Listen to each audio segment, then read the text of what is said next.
एक तरफ भाजपा को हराने की रणनीति बनती है, दूसरी तरफ एमआईएम के अध्यक्ष ओवैसी को बुलाया नहीं जाता है। ऐसे ही भारत की राजनीति में मौजूदा समय में देखें तो खुलेआम ओवैसी से ज़्यादा बीजेपी को कोई फटकार नहीं लगाता। ऐसे में सवाल उठता है कि क्यों विपक्षी दलों की बैठक में एमआईएम को नहीं बुलाया गया। इस पर विशेष बातचीत करते हुए प्रेस कॉन्फ्रेंस में एमआईएम के वरिष्ठ नेता अध्यक्ष ओवैसी का क्या कहना है, आइए सुनते हैं। इस देश के अंदर हराना है और तो हम समझते हैं कि कल जितने भी लोग वहाँ पर इकट्ठा हुए थे, जितने भी नेता वहाँ पर इकट्ठा हुए थे, उनसे ज़्यादा अगर कोई भारतीय जनता पार्टी को इस देश के अंदर हराना चाहता है तो वो मजलिस इत्तेहादुल मुस्लिमीन है। और अगर आप एमआईएम को छोड़ के अगर कोई ऐसा एक गठबंधन बनाना चाह रहे हैं जिसके अंदर आपका लक्ष्य ये है कि बीजेपी को हराना है करके, तो कभी कामयाब नहीं होगा।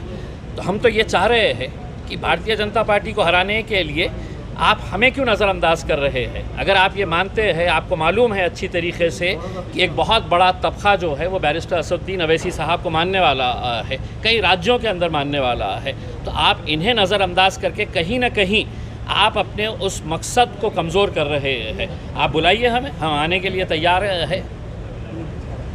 अच्छा, अभी और आप मेरे से क्या हो गया? मोहित साहब, आप बताइए कि जैसा अभी इम्तियाज सर ने बोला है कि अभी बुलाइए, बुलाने के बाद अब मेरे बाजू खड़े रहे कि इम्तियाज साहब बोले बात से फिर अब क्या है तो उसमें? आपकी राय बताइए सर। नहीं, राय क्या है भाई, मेरे पार्टी के एमपी है। आपको क्यों बुलाया नहीं है? आपके ऊपर विश्वास नहीं है, ऐसा इनका कहना है। मेरे को नहीं मालूम, आप उनसे पूछो। आपको अपेक्षाएं थी उन्होंने बुलाने की? नहीं, मेरे को नहीं मालूम क्यों नहीं बुलाया या बुलाएंगे, मेरे को नहीं मालूम। और जब इम्तियाज साहब जो बात रखे हैं वो बात सीरियस है ना। सर, आपका और महागठबंधन का एक ही मंशा है, मोदी गवर्नमेंट को हराना, तो आप क्यों नहीं जाके क्यों नहीं जाके आप जाके क्यों रुजू नहीं हो सकते ये लोगों से? दोनों का मंशा तो एक ही है ना, मकसद एक ही है ना, होके क्यों नहीं जा सकते? अब ये बताइए, प्यासा कुएं का नहीं आता या कुआं प्यासे के पास आता? सभी तो पैसे ही है ना। सबसे ज़्यादा जब से भाजपा की सरकार बनी है, सबसे ज़्यादा अगर किसी को मार्जिनलाइज किया गया, एलिनेट किया गया, सबसे ज़्यादा डिस्क्रिमिनेशन किसी से हुआ तो वो दलित, आदिवासी और मुस्लिम समाज को किया गया।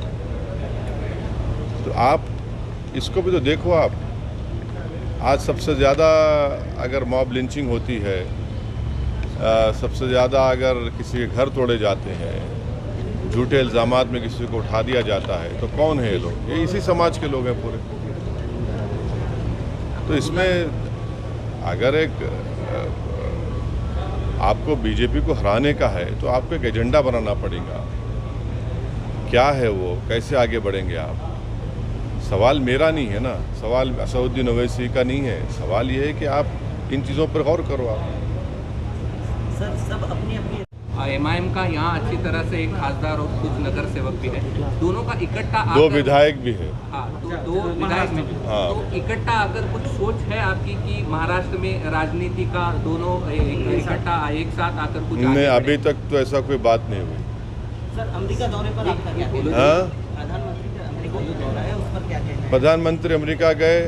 हम भी चाहते हैं कि भारत और अमेरिका के ताल्लुकात में और अच्छा और मजबूत हों, अच्छे हों, और भारत अमेरिका के ताल्लुकात में बेहतरी के लिए H1 जो हमारे वीज़ा है स्टूडेंट का, वो ज़्यादा रुका हुआ है, वो जल्दी हल हो। और वहाँ पर जब प्रधानमंत्री हैं तो अमेरिका के एक एक्स प्रेसिडेंट ने एक टीवी को इंटरव्यू देते हुए कहा, ओबामा ने, कि भारत में अल्पसंख्यक समाज मुसलमानों का जिस तरीके से उनको टारगेट किया जा रहा है वो भारत के हित में नहीं है, इससे भारत को नुकसान होगा। तो ये वो बराक ओबामा है जिसको हमारे देश के वज़ीर आज़म प्रधानमंत्री ने वो फेमस सूट पहना था जिस पर उनका नाम लिखा हुआ था, अपने हाथों से चाय पिलाई, और वो खुद आज ये बात कह रहे हैं। और दूसरी बात ये कि भारत के प्रधानमंत्री ने 9 साल में उनके प्रधानमंत्री के टेन्योर में पहली मर्तबा, जैसा आज हम खड़े हो कि आपके सवालात का जवाब दे रहे, वैसा उन्होंने सवाल लिया वरना उन अक्सर क्या करते, अपने पसंद के एंकर्स को बुला के इंटरव्यू दे देते। तो कोई उनसे पूछता आपको आम खाए पसंद है क्या, कोई पूछता उनसे आपके ने बटवा है क्या। तो उस सवाल जवाब में प्रधानमंत्री ने कहा कि भारत में डिस्क्रिमिनेशन नहीं किया जाता अल्पसंख्यक समाज मुसलमान से। तो हम भारत के प्रधानमंत्री अभी तो फॉरेन टूर पर हैं, उमूमन नहीं उस पर तबसरा करना चाहिए, मगर मैं कर रहा हूँ क्योंकि मणिपुर में 300 चर्चेस को जला दिया गया, वो डिस्क्रिमिनेशन नहीं है।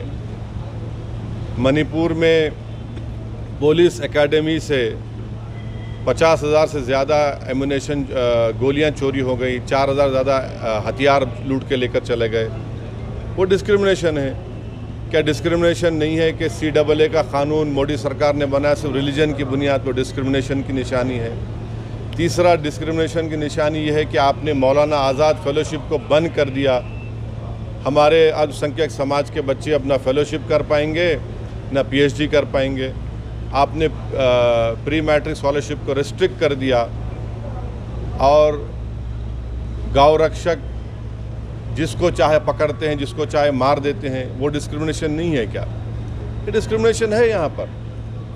ये सबका साथ, सबका विश्वास, सबका विकास, सबका प्रयास, ये बहुत अच्छा है, डायलॉग अच्छा है, मगर ज़मीन पर तो कुछ दिखता ही नहीं है ना। और फिर डिस्क्रिमिनेशन की मिसाल सबसे बड़ी है कि BJP के पास 300 MP है, एक मुसलमान MP नहीं है, एक मुस्लिम मिनिस्टर नहीं है। ये डिस्क्रिमिनेशन की मिसालें आपके सामने रख रहा हूँ मैं।